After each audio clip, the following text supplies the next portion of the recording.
नमस्कार छात्रों, कैसे हो बेटा? पढ़ाई अच्छे से चल रही है? आए बेटा, आज मीराबाई के चौथे पद को पढ़ेंगे हम सभी। इसके पहले बेटा 3 पद पढ़ा दिया था। चौथे पद में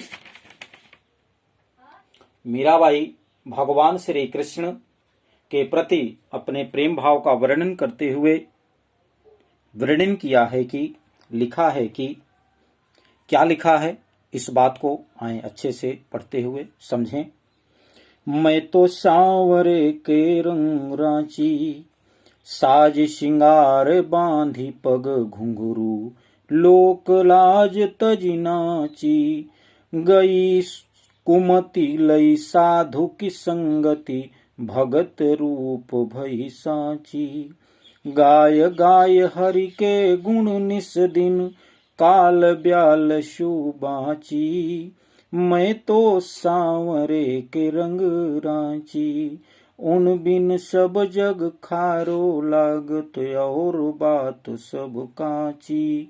मीरा श्री गिरधरन लाल शो, भगति रसीली जांची।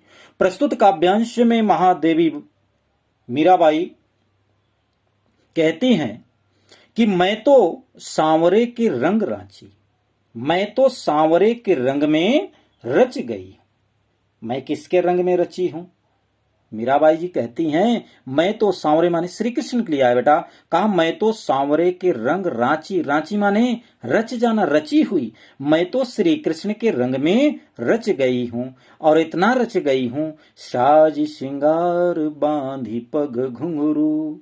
कहा साज सभी श्रृंगार को सजा करके, साज माने सजाना, कहा सभी श्रृंगारों को करके, सभी श्रृंगारों को धारण करके, और पैरों में पग घुंघरू, पैरों में घुंघरू को, पायल को बांध करके, लोक लाज तजी नाची।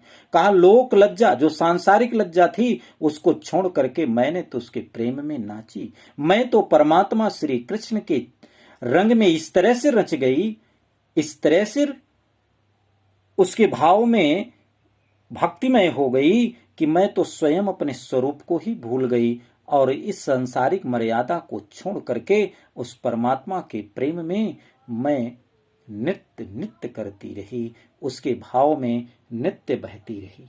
इतना ही नहीं, गई कुमति लई साधु की संगति। कहा मेरे अंतःकरण की जो कुमति थी, कुबुद्धि थी, कुमति माने कुबुद्धि, वह क्या हो गई? नष्ट हो गई। गई कुमति लई साधु की संगति, और कुमति हमारी चली गई, और लई साधु की संगति, लई माने प्राप्त किया हमने, लिया क्या? साधुओं की संगति। हमने सज्जनों की, संतों की संगति कर ली, जिसके कारण हमारे अंतःकरण की जो कुमति थी, कुबुद्धि थी, कहा वह नष्ट हो गई। भगत रूप भई साची, और भगत रूप भई साची, और जो भगत रूपी हमारे साची माने सत्य था, जो सत्य भाव था भक्ति का, वह भक्ति का भाव, भक्ति का रूप हमारे हृदय में सत्य रूप से भा गया, अर्थात हमारे हृदय में वह रच गया।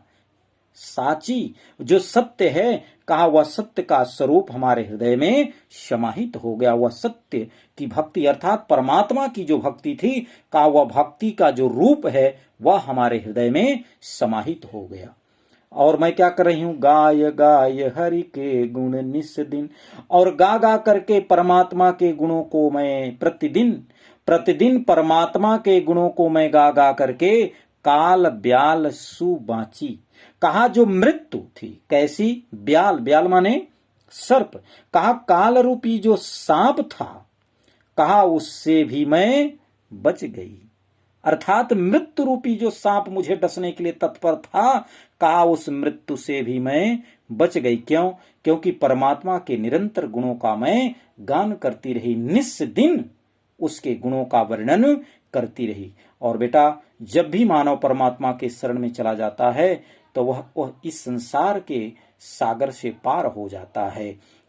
इसलिए मनुष्य को हमेशा यह ध्यान देना चाहिए कि जिस परमात्मा ने हमको जन्म दिया, उस परमात्मा को कभी भूलना नहीं चाहिए। आगे देखिए, उन बिन सब जब उण बिन सब जग खारो लागत, और बात सब कांची। कहा उन बिन, उनके बिना सब जग, संपूर्ण संसार खारो लागत। खारो माने नमकीन, अर्थात खराब लगता है, ऐसा कह लो। नमकीन लगता है, मीठा नहीं लगता, अच्छा नहीं लगता। कहा उनके बिना यह संसार कैसा लगता है, बेकार लगता है, खराब लगता है। और बात सब कांची, और उनके अतिरिक्त कोई यदि बात करता है, परमात्मा के नाम के अतिरिक्त कोई बात करता है, तो वे सब हमें कैसी लगती हैं, कच्ची लगती हैं, बेकार लगती हैं। उनमें किसी प्रकार की हमें कोई दिलचस्पी नहीं रहती, अर्थात उनके बातों में कोई वह भाव ही नहीं दिखता जो परमात्मा के नाम में है।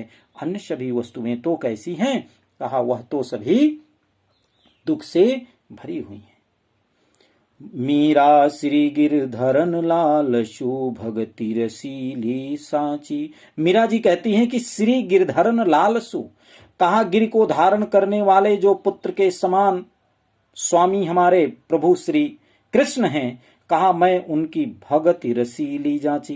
कहा मैंने उनकी भक्ति को, जो रसीली है अर्थात जो रसात्मक है, जिसमें रस ही रस है, ऐसी भक्ति को हमने क्या कर लिया है, जांच लिया है, समझ लिया है, परख लिया है। अर्थात उस परमात्मा की भक्ति के अतिरिक्त अन्य कहीं पर सुख की प्राप्ति ही नहीं है। जो परमात्मा के भाव में रस है, वह कहीं पर भी वैसा रस, वैसा सुख, वैसी भक्ति नहीं मिलती है। अर्थात परमात्मा की जो भक्ति है, परमात्मा की भक्ति में जो रस है, और कहीं वैसा रस नहीं मिलता, अन्य किसी बातों में वैसा सुख नहीं मिलता। ऐसा हमने जांच लिया है, ऐसा हमने परख लिया है। यहां पर बेटा जो छंद है वह गे छंद है, भाषा जो है वह ब्रज है। बेटा एक कॉमन विषय ध्यान रखें कि जो जो कवि या कवित्री भगवान श्री कृष्ण की लीला का वर्णन किया है, उसमें ध्यान रखना कि भाषा उसकी ब्रज ही होगी। इसलिए यहां पर भी भाषा ब्रज है। अलंकार में अनुप्रास है, पुनरुक्ति प्रकाश है और रूपक, इन तीन अलंकारों की प्राप्ति है। जैसे गाय गाय पुनरुक्ति प्रकाश हो गया है ना, साज सिंगार, ये क्या हो गया, अनुप्रास हो गया। तो यहां पर अनुप्रास, रूपक और पुनरुक्ति प्रकाश तीन अलंकारों की प्राप्ति है। छंद जो है वह गेय छंद है। आगे देखते हैं बेटा, यहां पर बेटा इस पद में मीराबाई सिर्फ भगवान श्री कृष्ण को ही चाहती हैं, भगवान श्री कृष्ण को ही अपना बनाना चाहती हैं, प्राप्त करना चाहती हैं, अन्य किसी और को नहीं। एकमात्र श्री कृष्ण ही को वह प्राप्त करना चाहती हैं। यही इस पूरे पद में भाव है, बताया गया है। क्या कहती है मीराबाई, मेरे तो गिरधर गोपाल दूसरो न कोई, जाके सिर मोर मुकुट मेरो पति सोई, तात मात भ्रात बंधो आपनो न कोई, छाड़ी दई कुल की कानी कहा करी है कोई, संतन ढिंग बैठी बैठी लोक लाज खोई, असुवन जल सींच सींची प्रेम बेली बोई, अब तो बेल फैल गई आनंद फल होई, भगति देखी राजी हुई जगत देखी रोई, दासी मीरा लाल गिरधर तारो अब मोही, मेरे तो गिरधर गोपाल दूसरो न कोई, मेरे तो गिरधर गोपाल दूसरो न कोई। मीराबाई जी कहती हैं कि मेरे तो गिरधर गोपाल, मीराबाई कहती हैं मेरे तो एकमात्र गिरधर, गिर को धारण करने वाले, इसलिए श्री कृष्ण को गिरधर भी कहा जाता है। गिरधर गोपाल, गिर को धारण करने वाले, गोपाल गायों का पालन करने वाले, इसलिए कहा कि जो गोपालक हैं, जो गिर को धारण करने वाले हैं, वो श्री कृष्ण के अतिरिक्त इस संसार में और मेरा कोई दूसरा नहीं है, इसके अतिरिक्त मेरा कोई अपना नहीं है।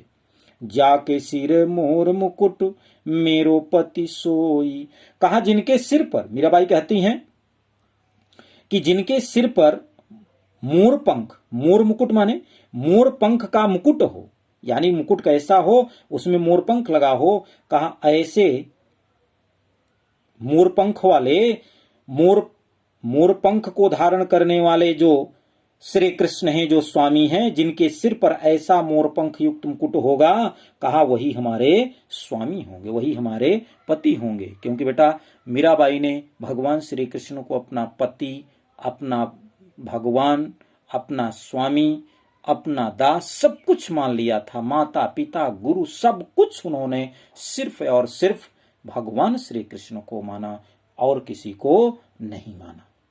ऐसा भाव उनके, ऐसा चरित्र उनके जीवन के विषय में मिलता है, ऐसा जीवन चित्र वर्णन प्राप्त होता है। कहा तात मात भ्रात बंधु आपनो न कोई। देखिए सीधे सीधे उन्होंने कह दिया, तात माने पिता, मात माने माता, भ्रात माने भाई, बंधु माने सगे संबंधी, आपनो न कोई, यहां अपना कोई और नहीं है। इसलिए मीराबाई कहती हैं कि हे मानव, उस परमात्मा के अतिरिक्त यहां पर जो कुछ भी है वह सब मिथ्या है। छाड़ी दई कुल की कहानी, कुल माने मर्यादा, अपने वंश, कहा अपने वंश की जो मर्यादा थी उसको भी हमने छोड़ दिया।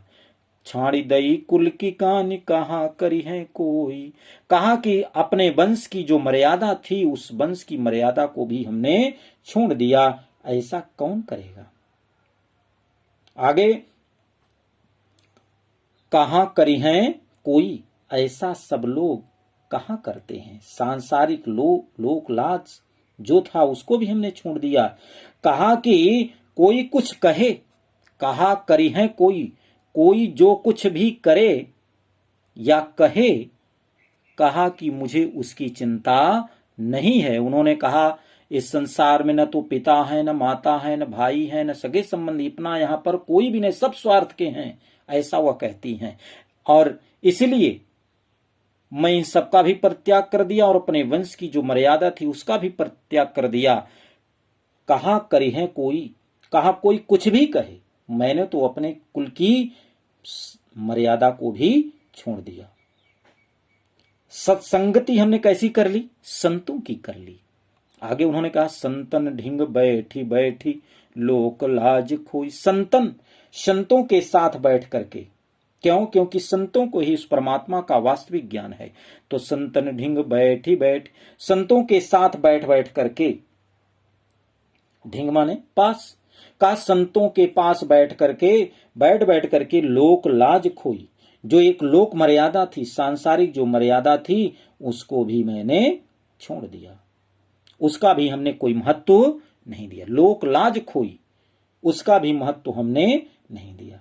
अर्थात सांसारिक लोक लाज का अब मेरे लिए कोई महत्व ही नहीं है, ऐसा कह सकते हैं। असुवन जल सींच सींच प्रेम बेल बोई। मैं उस परमात्मा के लिए अपने आंसुओं के जल से उस प्रेम रूपी, अर्थात परमात्मा के प्रेम रूपी बेल को मैंने क्या किया? सींचा। अपने आंसुओं के जल से उस परमात्मा के प्रेम रूपी बेल को मैंने सींचा है। अब क्या हो गया? अब तो बेल फैल गई। अब तो जो प्रेम रूपी बेल था वो क्या हो गया? फलदार हो गया। फैल गई माने फलदार हो गया। अर्थात जो परमात्मा के प्रति हमारा प्रेम था वह दूर दूर तक फैल गया। अब इसलिए आनंद फल हुई। अब तो आनंद का ही, आनंददायक फल ही लगने वाला है। अर्थात अब आनंददायक फल ही लगने लगे हैं। अर्थात हमें सांसारिक मोहमाया से कोई मतलब नहीं है। अब तो परमात्मा के संग ही, संतों के संग ही बैठ करके हमें आनंद की प्राप्ति होती है। अब तो बेल फैल गई। अब जो परमात्मा के प्रेम रूपी बेल थी वो कैसी हो गई? फैल गई। अब तो फल देने वाली हो गई, फैल गई। और अब आनंद फल हुई। अब आनंद का ही फल होगा। अर्थात जो परमात्मा के प्रति हमारा प्रेम था वह चारों दिशाओं में फैल गया। अर्थात हमारे तन में, हमारे मन में और संपूर्ण संसार में, हमारे चारों दिशाओं में उस परमात्मा का प्रेम मानो जैसे हमने फैला दिया। अब तो मेरे जीवन में सिर्फ क्या होगा? आनंद का ही फल प्राप्त होगा। लेकिन आगे भाव को व्यक्त करती हैं कि अब तो भगति देखी राजी हुई। कहा भगति देखी राजी हुई। मीराबाई जी कहती हैं कि हे परमात्मा, तुम्हारी भक्ति में लीन मैं तुम्हारी दासी हूं। भगति देख राजी हुई। संसार की जो भक्ति है, कहा इस भक्ति रूपी भाव को देख करके, अर्थात अपनी भक्ति को और संसार की जो भक्ति है, मैं अब इस भक्ति रूपी आनंद फल की अनुभूति में खोना चाहती हूं, मुझे बड़ी प्रसन्नता है, ऐसा वह भाव को व्यक्त करती हैं। भगति देख राजी हुई, अर्थात अपनी भक्ति पर मैं इस भक्ति को देखकर मैं बड़ी प्रसन्न हुई, परंतु जगत देख ही रोई। परंतु संसार के वास्तविक भाव को देख करके मुझे बड़ा दुख हुआ कि संसार किस ओर जा रहा है, अर्थात जो नश्वर संसार है, कहा इसको देख करके तो मुझे रोना आता है, मुझे बड़ा दुख होता है, लेकिन इस भक्ति को देख करके मुझे सुख की अनुभूति होती है। इसलिए लास्ट में मीरा जी कहती हैं कि दासी मीरा लाल गिरधर तारो अबु मोही। हे स्वामी, हे गिरधर, हे परमात्मा, मैं आपकी दासी हूं और मैं इस संसार से मुक्त होना चाहती हूं, इसलिए हे परमात्मा तुम संसार रूपी इस भव सागर से मुझे पार लगा दो, अर्थात मेरा उद्धार कर दो, मुझे मोक्ष की प्राप्ति। तारो अब मोही, कहा है मुझे तार दो। तारने का भाव क्या है? मोक्ष से है। उन्होंने कहा कि हे परमात्मा अब मुझे मोक्ष प्रदान करिए, मुझे इस जन्म मरण के चक्र से मुक्त करिए। दासी मीरा लाल गिरधर तारो अब मोही, ये जो मीरा है वह आपकी दासी है, इसलिए हे गिरधर, हे श्री कृष्ण, आप मुझे अब तारिए, मुझे इस संसार, इस भवसागर से पार कीजिए। ठीक है बेटा, ये जो बेटा मीरा पदावली था, ये मीरा सुधा सिंधु नामक काव्य ग्रंथ से संकलित है। ये पहले बताया था, फिर से बता रहा हूं। इस पद में जो आपका रस है वह भक्ति एवं शांत रस है। छंद है गे छंद है, जो अलंकार है वह रूपक है असुवन जल में। यहाँ पर प्रेम बेल, ये सब क्या हैं? रूपक हैं। पुनरुक्ति प्रकाश है, बैठ बैठ, सींच सींच। उसके बाद अनुप्रास अलंकार है, गिरधर, गोपाल, मोर, मुकुट, मेरो, ये सब जो हैं यहाँ पर अनुप्रास अलंकार। तो 3 अलंकारों की प्राप्ति है, रूपक, पुनरुक्ति प्रकाश और अनुप्रास। ये काव्य सौंदर्य बेटा, इसको ध्यान करके नोट करते चला करो। नोट्स बनाते समय उसमें काव्य सौंदर्य को जरूर लिखा करो बेटा।